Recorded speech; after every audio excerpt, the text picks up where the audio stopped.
Szóval te mentetted meg apám életét. Nos, én inkább azt mondanám, hogy Isten keze volt benne.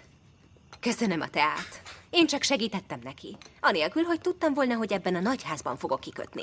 Ez Guillermo atya ötlete volt. Nem meglepő.